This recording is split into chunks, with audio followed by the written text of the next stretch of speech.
Hello students, welcome to all of you on my YouTube channel Shukla and company. बेटा आज हम BH2 BCom entrance का accountancy का next chapter करने जा रहे हैं जिसका नाम है डेप्रिसिएशन।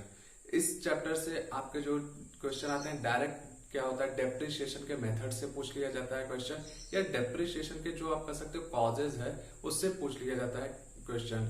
मीन्स एक से दो क्वेश्चन इस चैप्टर से भी आपके आते हैं और डेप्रिसिएशन से हर साल क्वेश्चन आता है। ऐसा नहीं कि अल्टरनेट पे आता है, एक क्वेश्चन एटलीस्ट हर साल आपका आता है। तो हम देखते हैं डेप्रिसिएशन क्या होता है कि यहाँ पे आपको डेप्रिसिएशन कैलकुलेट करना नहीं सीखना है बल्कि डेप्रिसिएशन के थ्योरेटिकल पार्ट पे ज्यादा फोकस करना है, जो कि हम पहले भी बताएं कि आपका BH2 बीकॉम एंट्रेंस में अकाउंट्स के थ्योरेटिकल पार्ट पे ज्यादा फोकस करना है, न्यूमेरिकल पे कम करना है। तो हम देखते हैं क्या होता है डेप्रिसिएशन। आप लोग पढ़ चुके हो क्लास 11 में डेप्रिसिएशन जिसको राश बोलते हैं। ये है क्या, बेसिकली देखते हैं decrease in the value of assets, means संपत्तियों के मूल्य में जो है कमी, वो होता है आपका डेप्रिसिएशन। अब हम अभी आगे बात करते हैं क्या होता है, लेकिन इसका आप कह सकते हो एक्सेप्शन, एक्सेप्ट की बात कर रहे हैं। लैंड मीन्स भूमि, भूमि में क्या होता है बेटा, ये आप ध्यान दीजिएगा, ये हमेशा एप्रिसिएट होता है, मीन्स लैंड कभी डेप्रिशिएट नहीं होता है। इसके बारे में आपको पूछा जाता है, कई बार पूछ लिया जाता है कि कौन सी ऐसी संपत्ति है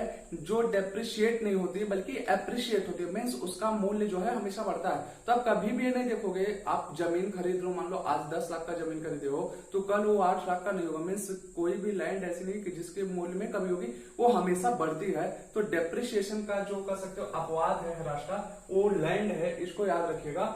बात करते हैं अब एक जो एसेट्स के वैल्यू में डिक्रीज हो रहा है किस वजह से हो रहा है, ड्यू टू यूज, आप उसको यूज करने की वजह से, expiry of time, change in technology. अब देखो बेटा, बेसिकली आप समझने की कोशिश करो डेप्रिसिएशन है क्या।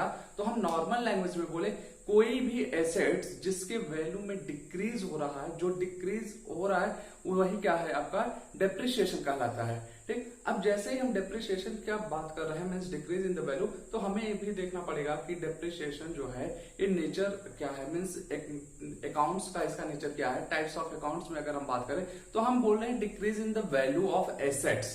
तो आप अगर डिक्रीज की बात करो, एक तरीके से क्या है, बिजनेस ऑर्गेनाइजेशन के लिए लॉस हो रहा है, क्योंकि किसी भी चीज की वैल्यू में कमी आना वो लॉस कहलाएगा, हानि है आपके लिए एक प्रकार से। तो आप जैसे ही लाभ या हानि की बात आती है हमें तुरंत याद आना चाहिए नॉमिनल अकाउंट्स है।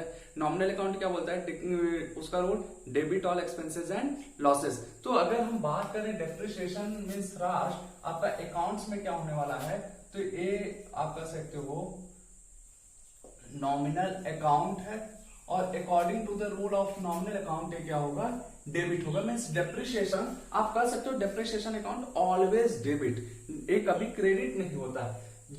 दूसरी बात बेटा, जो ए हम बोले क्या नाम से, डिक्रीज इन द वैल्यू, एक तरीके से मेरे लिए लॉस है।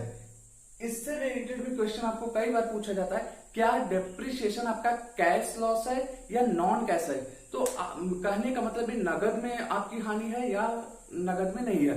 तो आप जरा सा ध्यान दो, क्या डेप्रिसिएशन की वजह से आपके पास से कोई कैश की आउटगोइंग हो रहा है, कभी नहीं। तो आप ये याद रखिएगा, इसके लिए कह सकते हो आप नॉन कैश लॉस है आपका, मीन्स आपके पास से पैसा नहीं जाने वाला। ये भी आपको पॉइंट याद रखना चाहिए, इसको नोट कीजिएगा। ठीक, अब बात करते हैं यहाँ पे डेप्रिसिएशन के जो कॉजेज हैं, वो अलग अलग एसेट्स के लिए, अलग अलग संपत्तियों के लिए अलग अलग वर्ड्स यूज किया गया है। ये वर्ड्स आपको बहुत ही ज्यादा इंपॉर्टेंट है बेटा BH2 बीकॉम एंट्रेंस के पॉइंट ऑफ व्यू से। तो इसको तो आप अच्छे से याद रखिएगा कि जो कॉजेज की बात हम करने जा रहे हैं, हर एसेट्स के लिए जो वर्ड यूज किया गया है। जैसे पहला हम बात करते हैं डिप्लेशन, कम, इसको हिंदी में बोलते हैं कमी या क्षरण।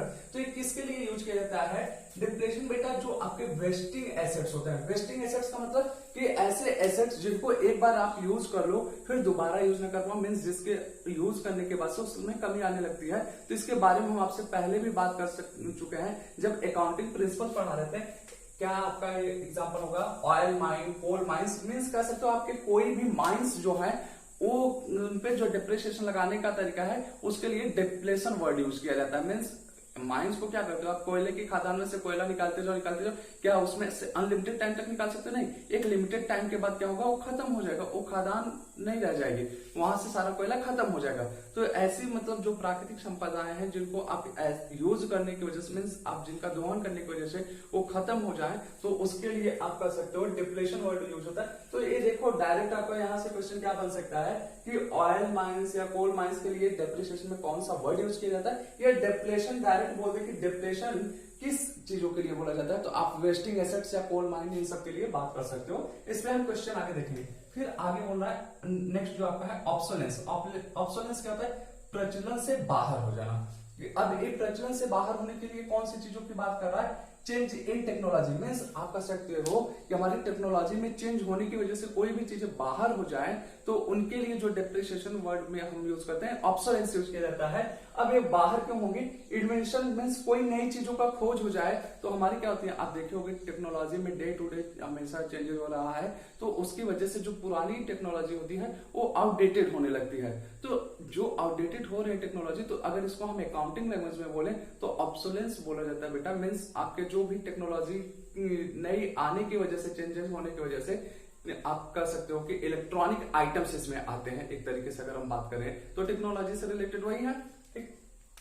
नेक्स्ट बात करते हैं राइट ऑफ। राइट ऑफ क्या होता है बेटा? अब इसमें देखते हैं फिक्टिशियस एसेट्स के लिए यूज किया जाता है। मीन्स क्या करते हैं, राइट ऑफ के बारे में भी हम बता चुके हैं कि आप जरा से याद करो जो डेफर्ड रेवेन्यू हम बताए थे आपको, तो वहां राइट ऑफ वर्ड यूज करते थे। मीन्स एक टाइम धीरे धीरे धीरे करके हम क्या करते थे, डेफर्ड रेवेन्यू एक्सपेंडिचर्स को राइट ऑफ करते थे। तो अपलिखित इसको किया जाता है, हिंदी में अपलिखित बोलते हैं। तो अब ये किसके लिए यूज किया जाता है? Share issue expenses, preliminary expenses, advertisement expenses. Means यहाँ पे एडवर्टाइजमेंट एक्सपेंसेस से जो बात है वो ह्यूज अमाउंट है। तो ऐसे एक्सपेंसेस को जब राइट ऑफ करते हैं, या आपका फिक्टिशियस एसेट्स को जो आप राइट ऑफ करो, उसके लिए जो वर्ड यूज होता है डेप्रिसिएशन के चैप्टर में, वो बोला जाता है राइट ऑफ। फिर नेक्स्ट है फ्लक्चुएशन। फ्लक्चुएशन का मतलब होता है बेटा उतार या चढ़ाव। अब उतार या चढ़ाव किसके लिए बात कर रहा है? कहने का मतलब चेंज इन मार्केट प्राइस, कि बाजार मूल्य में चेंज होने की वजह से जो क्या कर सकते हो कि आपका डेप्रिसिएशन में वर्ड यूज किया जा रहा है वो आपका वर्ड है फ्लक्चुएशन। और इस एक किस चीज के लिए आपका यूज हो रहा है? इन्वेस्टमेंट के पॉइंट ऑफ व्यू से। मीन्स इन्वेस्टमेंट को अगर आपको डेप्रिशिएट करना हो उसके लिए जो आप वर्ड यूज करने वाले हो फ्लक्चुएशन यूज करने वाले हो।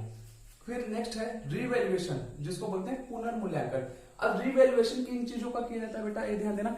एक आप पार्टनरशिप में पढ़ के आए हो या पढ़ोगे, अभी हम भी पढ़ाएंगे आपको, वहां पे रिवैल्यूएशन जो यूज किया जाता है वो अलग चीज है एसेट्स के लिए। लेकिन यहाँ पे डेप्रिसिएशन में जो रिवैल्यूएशन मीन्स पुनर्मूल्यांकन की बात कर रहा है वो लाइव स्टॉक की बात कर रहा है। मीन्स जैसे लाइव स्टॉक क्या होता है? Horse, cows. अब देखो बेटा दो चीजें आती हैं। पहली चीज कि आप लाइव स्टॉक के बारे में आपका जनरल एंट्री से रिलेटेड भी डायरेक्ट क्वेश्चन बनता है कि पूछ लिया जाता है लाइव स्टॉक कौन से टाइप्स का अकाउंट है, तो ये आपका रियल अकाउंट है। अब देखो करंट टाइम में लाइव स्टॉक नहीं रहा, लेकिन आप याद जरा सा थिंकिंग लगाओ अपनी कि पहले के टाइम में कि जो हमारे आज के टाइम में मीन्स कह सकते हो कि ट्रांसपोर्टेशन के काम कौन से कर रहे हैं? व्हीकल्स कर रहे हैं। लेकिन पहले जब चले हो पास्ट में तो वहां पे तो इतने ट्रांसपोर्टेशन थे नहीं, तो वहां पे हम लोग क्या किस चीज से ट्रांसपोर्टेशन करते थे? तो हमारे पास क्या रहते थे? बैलगाड़ी होती थी, हॉर्सेस होते थे, तांगा जिसको बोलते हैं, तो यही सब तो थे। तो आज के टाइम में जब हमारे एसेट्स में मीन्स हमारे व्हीकल्स एसेट्स आ रहा है, तो उस टाइम भी हमारे जो मीन्स कह सकते हो बैल थे या हॉर्सेस थे, काउस थे, ये सब भी तो हमारे लिए एसेट्स होते हैं। तो इन चीजों के लिए लाइव स्टॉक बोला गया है। तो इसको याद रखिएगा, लाइव स्टॉक से रिलेटेड डायरेक्ट क्वेश्चन पूछा जाता है। तो लाइव स्टॉक आप याद रखिएगा, ये आपका बैलेंस शीट के एसेट साइड में दिखाया जाता है। ओके, नेक्स्ट है अमोर्टाइजेशन, जिसको बोलते हैं परिशोधन। ये क्या है? इंटेंजिबल फिक्स्ड एसेट्स की बात कर रहा है। मीन्स जब आपके इंटेंजिबल फिक्स्ड एसेट्स कौन से कि जो एक्चुअल में फिजिकल एग्जिस्टेंस तो नहीं होगा बट मॉनेटरी वैल्यू है, तो उनको डेप्रिशिएट करना हो तो उनके लिए कौन सा वर्ड यूज किया जाता है? अमोर्टाइजेशन। और इसके जो एग्जांपल्स आपके गुडविल, ट्रेडमार्क, पेटेंट्स, कॉपीराइट्स, ये सारे क्या है? अमोर्टाइजेशन इनके लिए यूज किया जाता है। ये बेटा हम फिर से कहेंगे ये आपके लिए मोस्ट इंपॉर्टेंट है डेप्रिसिएशन के पॉइंट ऑफ व्यू से। जो इस चैप्टर में आपका है मोस्ट इंपॉर्टेंट पॉइंट्स है, इसके बारे में डायरेक्ट क्वेश्चन आता है। तो ये आप अच्छे से याद रखिएगा कि मीन्स किस चीज के लिए कौन सा वर्ड यूज किया जाता है। ओके, बात करते हैं डेप्रिसिएशन हम क्यों लगाते हैं। कि क्या रीजंस है कि डेप्रिसिएशन हम चार्ज करते हैं एसेट्स पे। पहली चीज देखो बेटा, आपका ट्रू प्रॉफिट एंड लॉस, जो आपके बिजनेस ऑर्गेनाइजेशन का फाइनेंशियल पोजीशन है वो सही तरीके से पता चल सके, इसके लिए डेप्रिसिएशन लगाया जाता है। फॉर एग्जांपल, आप मान लो कि कोई भी एसेट्स आप खरीदे 50 लाख रुपए का, आज के डेट में खरीद लिए, आप बैलेंस शीट में उसको 50 लाख रुपए दिखाए और डेप्रिसिएशन उस पर नहीं चार्ज कर रहे, तो नेक्स्ट ईयर आप फिर उसको 50 लाख दिखाओगे, फिर नेक्स्ट ईयर ऐसे करते करते आप हमेशा 50 लाख दिखाओगे।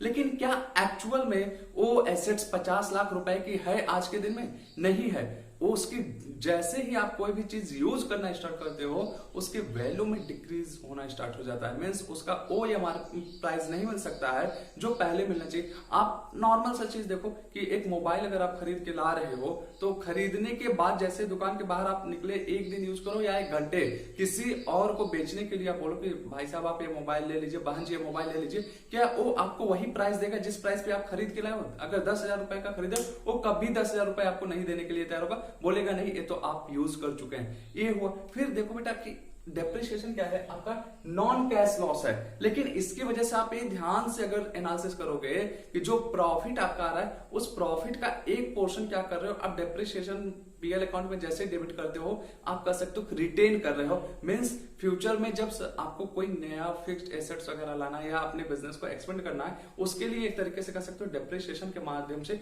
आप एक फंड कलेक्ट कर रहे हो और आपके बिजनेस ऑर्गेनाइजेशन पे सडन कोई भी फाइनेंशियल बर्डन नहीं आएगा। और डेप्रिसिएशन चार्ज करना ये कानूनी तौर पे आपके लिए मान्य है। मीन्स कानून के द्वारा ये चीज का परमिशन दिया गया है, आप डेप्रिसिएशन लगा सकते हो। उससे क्या होगा कि जो भी आपका बिजनेस ऑर्गेनाइजेशन का फाइनेंशियल पोजीशन है वो ट्रू आएगा, मीन्स सही आएगा। अदरवाइज क्या होगा कि अगर आप डेप्रिसिएशन नहीं चार्ज करो तो आपका जो फाइनेंशियल पोजीशन है वो कर सकते हो मिस गाइड करेगा, मिसलीड करेगा लोगों को। ठीक है, तो ये बातें हैं डेप्रिसिएशन चार्ज करने की।